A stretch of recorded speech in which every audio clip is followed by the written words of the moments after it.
Hello everyone. তো সবাইকে আমার এই ছোট্ট একটি ব্লগে সবাইকে স্বাগতম। আমার ব্লগটি শিল্পাস ব্লগে সবাইকে স্বাগতম। তো দেখো, এটা হচ্ছে মহালয়ের প্রথম দিন। তো এই আমার ইউটিউব চ্যানেলে ফার্স্ট চ্যানেল এটা আমার।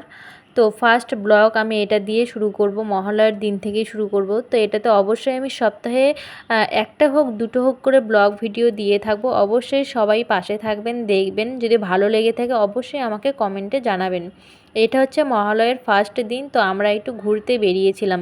তো ঘুরতে বেরিয়ে সেখানে আমাদের এখানে মহালয়ার অনুষ্ঠান হয়, সেখানে ভোরবেলাই হয়ে গেছে। তো আমরা একটু দেরিতে বেরিয়েছিলাম, তো সেখানে গিয়েছিলাম। যাওয়ার পর প্রথমে এই যে মায়ের মূর্তি দেখালাম। তো মায়ের মূর্তিটা ভীষণই সুন্দর। তো এখানে প্রণাম করলাম, প্রণাম করার পরে আবারও এখানে একটা মা আছে, সেই মায়ের মূর্তিটা দেখালাম। দেখে আবার আমি একটু ভিডিও করে নিলাম। নেওয়ার পর আবার একটু ঘুরিয়ে ঘাড়িয়ে নিলাম। তো এটা হচ্ছে আমার ইউটিউব চ্যানেলের প্রথম জার্নি। অবশ্যই পাশে থাকবেন। তো আমার এই ছোট ছোট ব্লগগুলো পেতে অবশ্যই আমার চ্যানেলটিকে সাবস্ক্রাইব করে রাখবেন।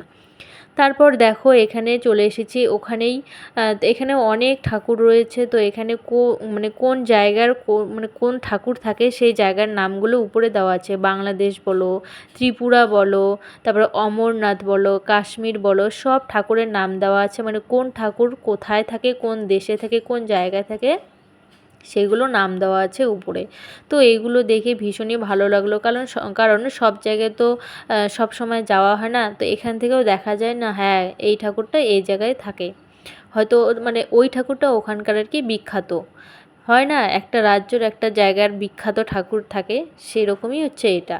তো এখানে এসে ভীষণই ভালো লাগলো। তো এখানে সবগুলোকে প্রণাম করে নিলাম। নেওয়ার পর আর জায়গাগুলো দেখলাম, ঠাকুরগুলো দেখলাম, ভীষণই ভালো লাগলো। তো আমার ইউটিউব চ্যানেলে যদি পছন্দ করো আমার ভিডিওগুলো, আমি ব্লগ ভিডিও দেবো, ছোট ছোট ব্লগ ভিডিও, অবশ্যই তোমরা দেখবে। যদি দেখে ভালো লাগে অবশ্যই লাইক কমেন্ট সাবস্ক্রাইব করে দেবে এবং শেয়ার করে দেবে, পাশে থাকবে।